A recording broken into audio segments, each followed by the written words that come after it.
But thank you, everyone. I'm so excited to be here, especially, and I'm calmer now that I've realized that I come from a long movement of people who don't stick to the script.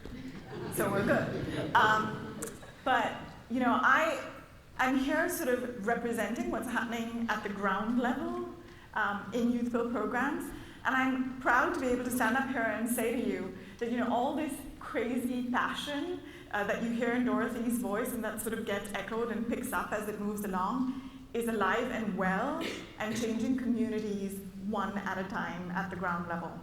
And, you know, in my program, I sort of talk often about us being unapologetically comprehensive. And I say that because I say, to me, it makes complete sense. We are dealing with human beings, with young people. Why wouldn't we be all about young people? And because of that sort of comprehensive core that we have, all of our innovation, adaptation, everything we do is with students at the center of all of that. And to me, this has made complete sense. So we're out there, we're innovating, we're doing new things. Our program does not look like it did maybe years ago. But that common core of crazy love, and yes, we're here for everything, exists at the same time as we connect to everything that is happening in the world. And so, as I sort of look out and think about what we've done with government funding, for example, you know, we've been great stewards of government funding. We've looked after it responsibly and used it well. And then what we've done is taken private funding and made that our innovation funding and done the new and exciting things with it that then cycles back. I sometimes refer to this as, you know, being great consumers of the meat and potatoes of government funding, but then being really diligent about documenting the secret sauce that the foundations fund that really make us who we are and give us those Michelin-starred meals that we so deserve, right? So clear examples of this work are some of what we've done around piloting new industry training tracks. So we wanted to be student responsive and industry responsive. And what we did is we piloted new training tracks in healthcare, childcare, technology, but we distilled the best of what we had learned from our construction training and years and 80+ houses built in Philadelphia, and took those and did our new training tracks.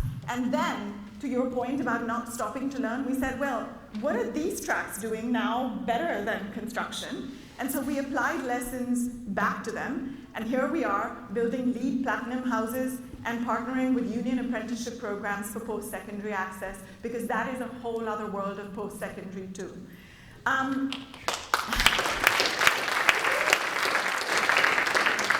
It's also been evident in the work that we have done in post-secondary education directly. So a few years ago, 6, 7 years ago, who's counting? You know, when we sort of said that we wanted to be consumed, not just with sort of having our students have access to post-secondary education, but we wanted to be worried about whether they were actually succeeding and having them complete those credentials. Let's just say that there were a lot of people who thought that we were overly audacious, a little crazy, and college presidents were not exactly lining up to welcome us onto their campuses at first. You're that school, is what we heard a lot of. But we showed up. And we literally, in what I've been calling guerrilla partnershiping, sent people to that campus, because that's where our students were. That's where we needed staff to be and to serve our students, because that's where they wanted to go. And it was the best reason to be there. And staff showed up, no resistance. We can be there. We can do these things, right? And so from that, we started to build something. We showed up enough. They gave us a phone. Because what are you going to do with this person in the corridor that's talking to your students all the time, right? And then they said to us, you know, your students are not really ready for this experience. We said, you know what? Can you share your definition of readiness? And we will adapt curriculum. And we did. And then they said, you know what? K-12 funding doesn't really pay for dual enrollment in developmental education. And we said, you know what? We'll raise the money and we'll pay for it. How about that? And so we did. And then they said, you know, the K-12 calendar is not really aligned to the college calendar because we work on quarters and we said, oh my gosh, we can change our calendar. And we did. And it's perfectly aligned, right? And so we can do these things. And after a while, And really, it's not just us. After you meet our students for a while, I mean, two things happen. A, we're relentless. B, you fall in love, right? You fall in love with our students. We know that. And so that's what we do. And we're on those campuses now. Favorite partnership ever. Favorite. We love you.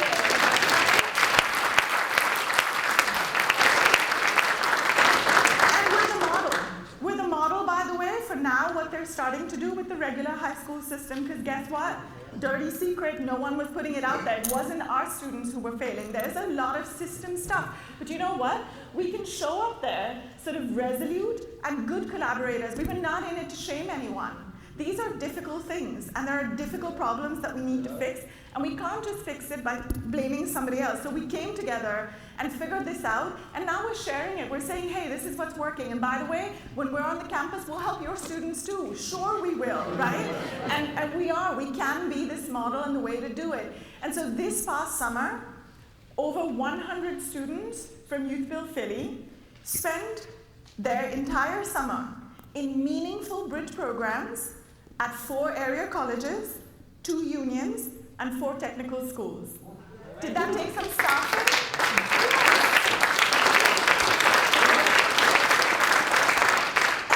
And in all of those, we are advancing the work. They all came back with 800 things. You know what we could do better? Fantastic. That already is the YouthBuild way, right? You know what we can do better next year? Couldn't hear better words than that. And they're in love with our students, and suddenly our students belong there. And they should. They should always know that they can belong anywhere that they want to belong. And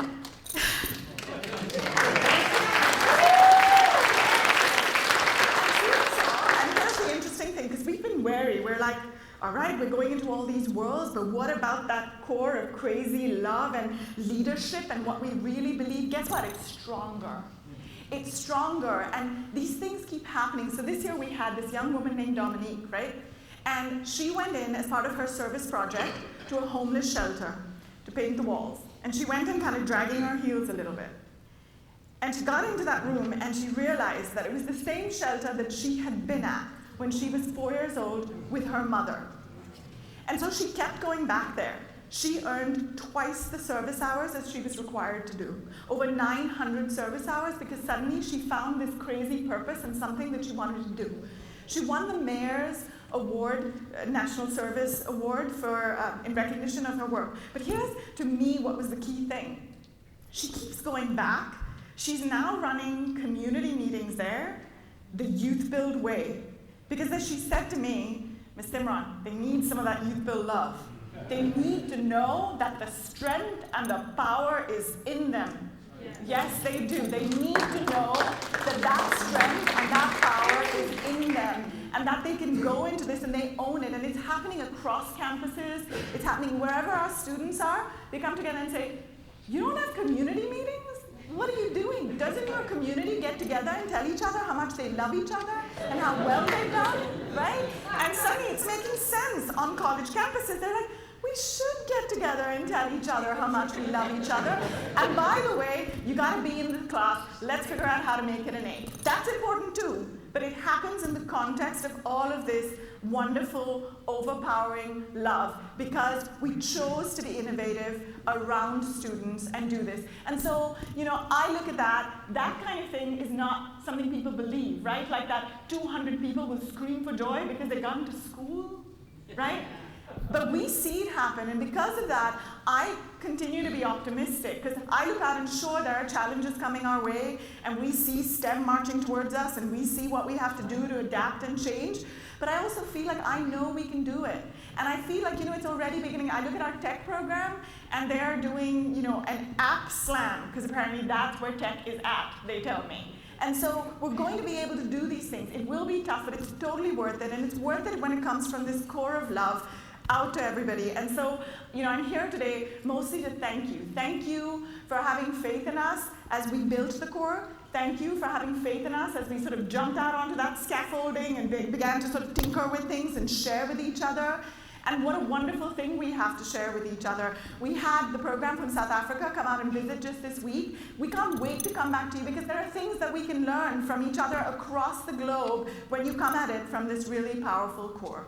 So thank you very, very much.